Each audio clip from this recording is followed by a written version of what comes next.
Bueno, vamos a hablar en esta oportunidad de los procesos afectivos que corresponde a la unidad 3 y vamos a introducir la teoría psicoanalítica, que es una corriente de la psicología, así como veíamos a la psicología cognitiva como la corriente de la psicología que se ocupaba de los procesos mentales en la construcción del conocimiento. La teoría psicoanalítica de lo que se va a ocupar o de lo que se va a interesar es sobre el inconsciente.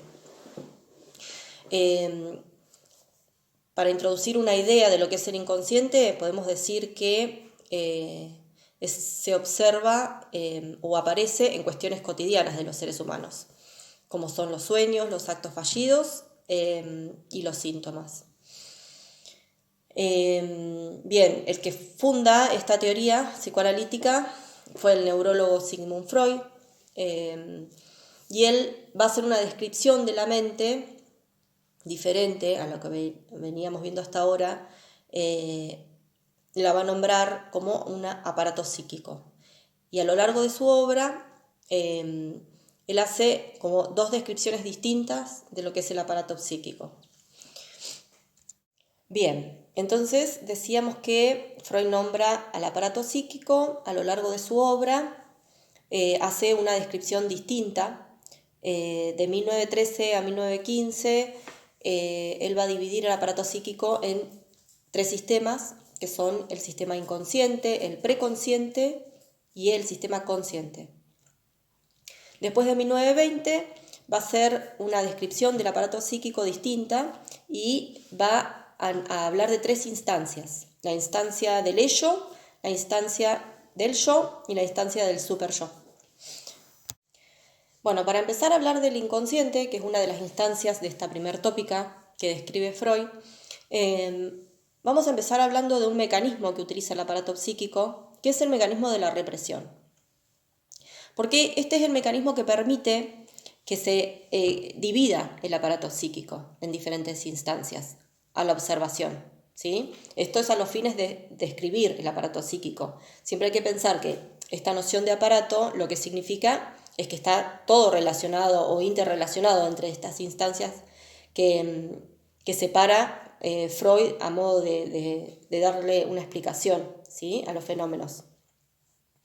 Bien, entonces este mecanismo de la represión lo que permite hacer al aparato psíquico es dejar guardadas sucesos acontecidos en la historia del ser humano que pueden resultar traumáticos o dolorosos para la conciencia.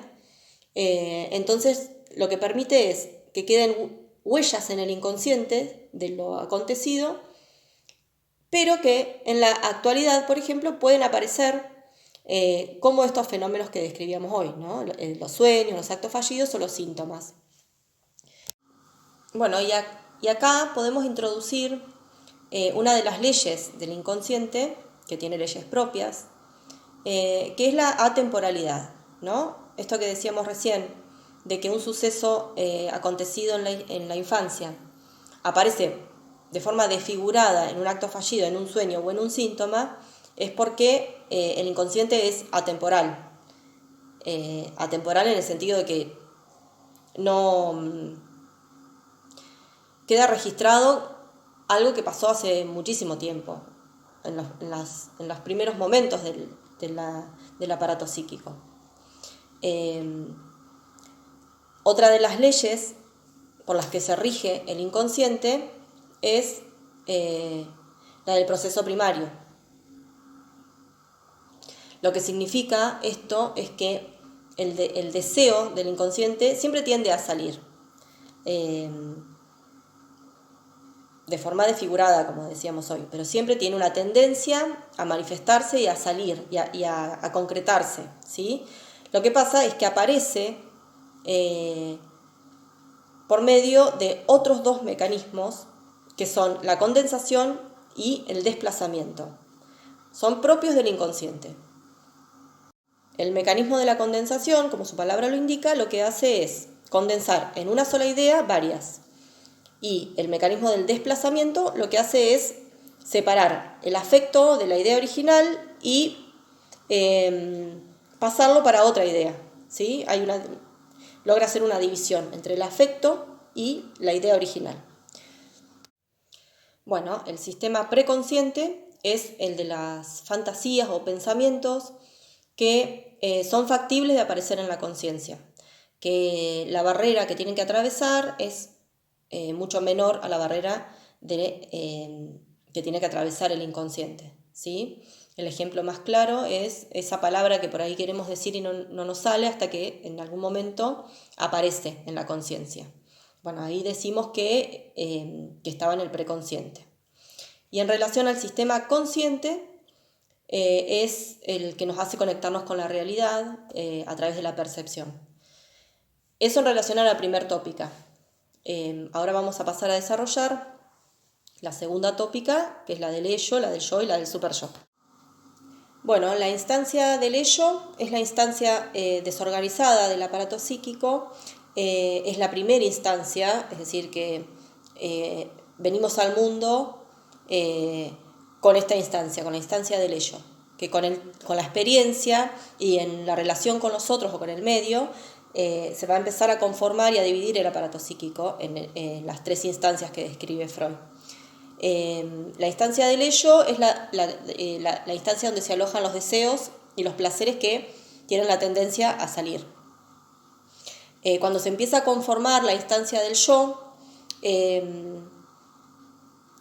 podemos decir que empieza a diferenciarse esa personita de un otro, ¿sí? El yo lo que permite es nombrarse con una identidad, decir el nombre propio o caracterizarse como persona, diferenciarse de los otros, ¿sí? Pero también esa misma instancia del yo va a tener que lidiar con esta tendencia a salir, a satisfacer el deseo del ello, ¿sí? O sea que en ese sentido tiene más funciones que el ello, el yo, porque tiene que hacer de barrera en cierta forma, ¿no? Además de estar relacionándose con la realidad, con lo que percibimos. Y la instancia del super yo también tiene que ver con la experiencia, en el sentido de que cuando empezamos a convivir con los otros, después de que nacemos y empezamos a crecer, los adultos nos van diciendo qué se puede hacer y qué no, o qué se debe hacer también y qué no, ¿sí? Es la instancia que nos va indicando después, una vez que se introyectan las normas de lo que se puede y lo que no se puede, de lo que se debe y no se debe hacer, es la instancia que nos va a ir diciendo lo permitido y lo prohibido, ¿sí? En función de vivir en una cultura. Es como la función del aparato psíquico más prohibitiva que tenemos, ¿sí? Bien, esas son las tres instancias que describe Freud en esta segunda tópica.